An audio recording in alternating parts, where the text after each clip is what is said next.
Okay, so share ko sa inyo to guys, no. So ngayong araw guys, meron tayo ditong phone device guys, no. So itong phone device nito guys ay Oppo A5s. So ito guys yung likod niya guys, no. So yung issue nito guys ay lubo na guys yung battery nito guys, no. So kung makita niyo guys, pumangat na guys yung back cover niya guys, no. Yan. So dito guys sa kabila guys, konti lang yung angat niya dito guys, no. Pagdating dito guys sa kabila guys ay malaki na guys yung angat dito guys, no. Ibig sabihin guys ay lumubo na guys yung battery nito guys. So hindi na rin ito umandar guys, no. So try natin bandarin. So wala na rin siyang vibrate guys, no. So ngayon guys, yung gagawin natin dito guys ay bubuksan natin ito guys, no. Tignan natin guys yung battery milliampere niya guys, no, or kung ilang mAh guys yung battery nito guys. So check na rin natin guys yung board nito guys kung merong siyang shorted guys, no. Kasi yung anong dito guys ay hindi na siya umandar guys, no. So dito guys ay bubuksan natin. Hindi na natin gagamitan guys ng heat gun guys, no. Malaki na rin kasi dito guys yung angat niya. So dito guys ay gagamit na lang tayo dito guys ng maninipis natin guys na tools guys, no, para mabuksan natin guys yung phone device nito guys. Yan. So, simulan natin guys, no. So, ingatan pala natin dito banda guys, no. Meron siyang FBC connector guys ng fingerprint sensor niya guys, no. Kapag natamaan yung guys ng tools guys, pwedeng maputol siya guys, no. Pwedeng ma-disable guys yung fingerprint sensor guys ng phone device nito guys. Kaya dapat ingatan natin guys. So, simulan natin guys.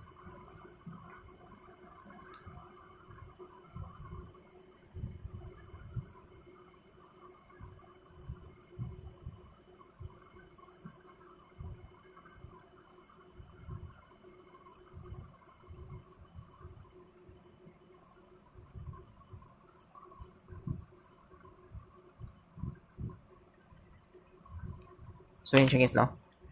Yan. So, dandan natin guys, no. Meron siyang FBC connector guys ng fingerprint sensor niya guys, no. Yan. So, nabuksan natin. So, ito siya guys, no. So, tanggalin natin ito guys yung FBC connector guys ng fingerprint sensor niya guys, no. So, kung makita nyo guys, wala na siyang dito guys, no. Wala na siyang lock. So, tinanggal na nila guys yung lock. So, ngayon guys, ay tanggalin natin guys yung FBC connector nito guys, no. Yan. So, natanggal natin guys. So, ito guys yung loob guys ng Oppo A5s guys, no. Yan. Sunod natin ditong gagawin guys ay dito tayo dadaan guys sa stainless na guys na cover guys, no. Kahit hindi na tayo dito dadaan guys sa dito guys sa frame niya guys, no. Yan. So ngayon guys ay tanggalin natin guys lahat guys sa mga bolts niya.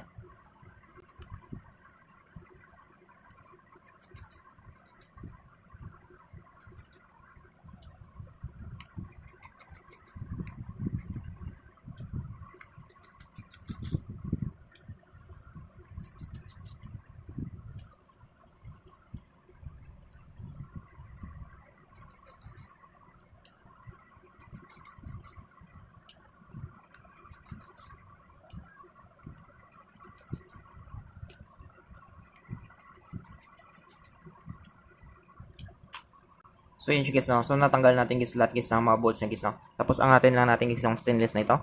Yan. So ito na guys yung loob guys na Oppo A5s na ito guys, no.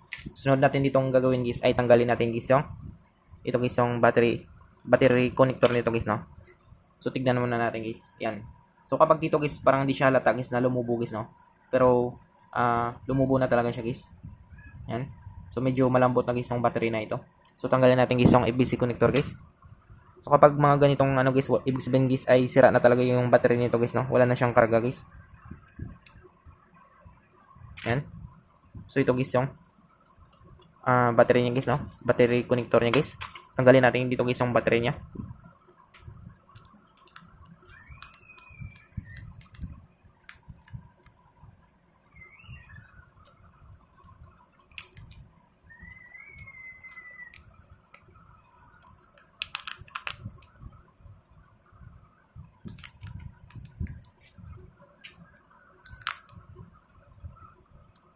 Yan. So natanggal natin guys, no.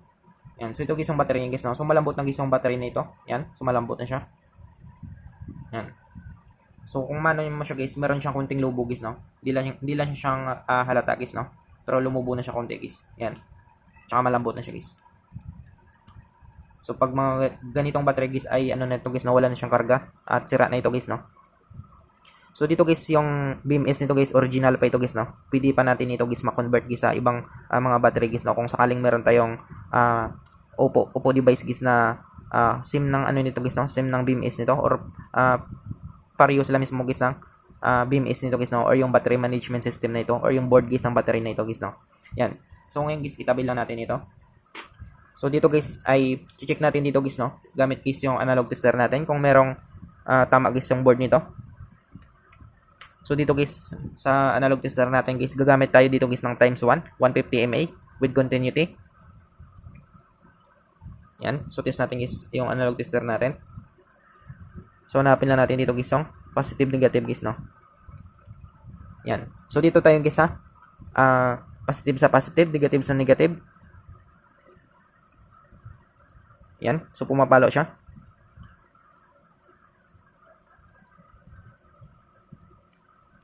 So ibig sabihin guys, yan.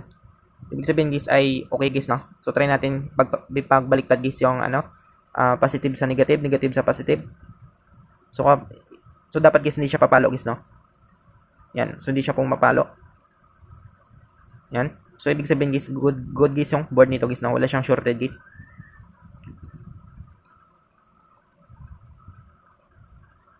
Yan. So okay guys, no. Wala siyang shorted guys ha. Motherboard niya guys, no. Yan. So try natin sa bus. Positive sa positive, negative sa negative. So dapat tumunog siya guys, no. Dapat magtunog siya. Yan. So kapag binaliktad natin guys ay positive sa negative, negative sa positive guys, dapat hindi siya tutunog guys, no. Yan. So nagtunog siya guys pero once lang guys, no. Ibig sabihin guys ay good board guys yung phone device nito guys, no. Hindi siya tumunog guys. Yan. So ngayon guys, yung problema natin dito guys, pwedeng dito guys, no, yung issue nito guys, battery or pwedeng LCD guys, no. Yan, wala na kasi siyang display guys. So dito guys ay hanap tayo dito guys ng battery guys, no. Kapag hindi siya magsakto dito guys sa terminal guys ng phone device nito guys, ay magko-convert tayo guys, no. I-convert natin dito guys yung BMS nito guys, no, or yung battery management system na ito or yung board na ito guys. Yan.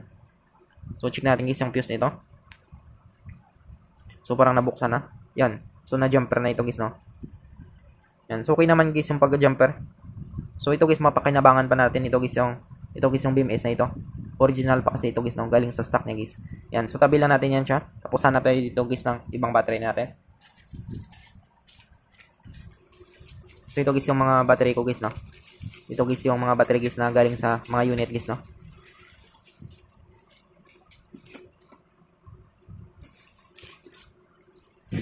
Yan. So maghanap tayo dito guys ng battery niya. Yan. So ito guys, Oppo.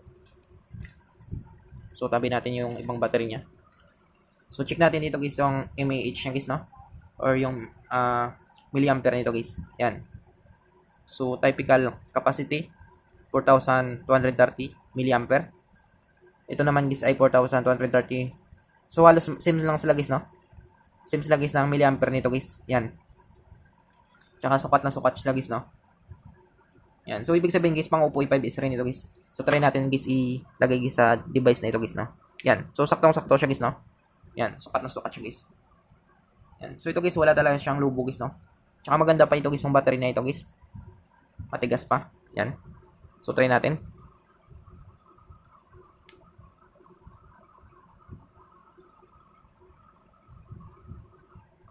Try natin i-charge guys, no.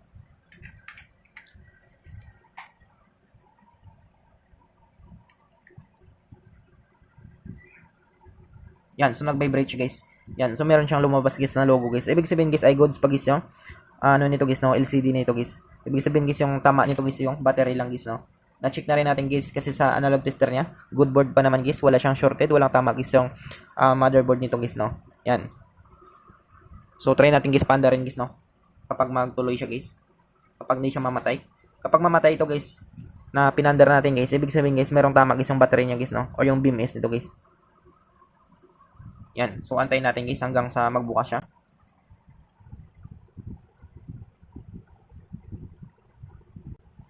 So, wait lang natin guys, no.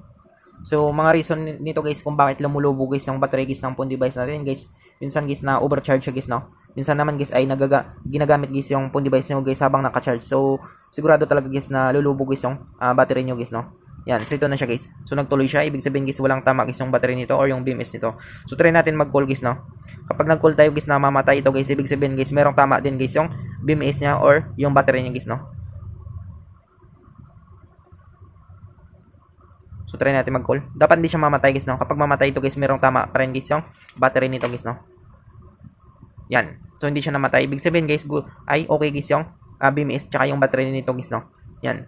So, yung problema lang dito, guys, yung battery niya, guys, no? Yan. So, ito na lang, guys, yung ibibigay natin, guys, ng battery, guys, ha? Nagpagawa sa ating, guys, ng phone device nito, guys, no? Yan. So, ganun lang kadali, guys, no? Kung paano natin malaman, guys, kapag okay pa, guys, ang phone device natin or battery lang, guys, ang tama, guys, ng phone device natin. So, I hope, guys, na makatulong sa inyo itong video tutorial natin. Sa mga bago pa lang sa ating channel, guys, no? Huwag natin kalimutan, guys, i-click, guys, yung subscribe at yung notification bell button para ma-update ko kayo, guys, sa susunod natin, guys, na video tutorial. Thank you, guys, and God bless sa lahat.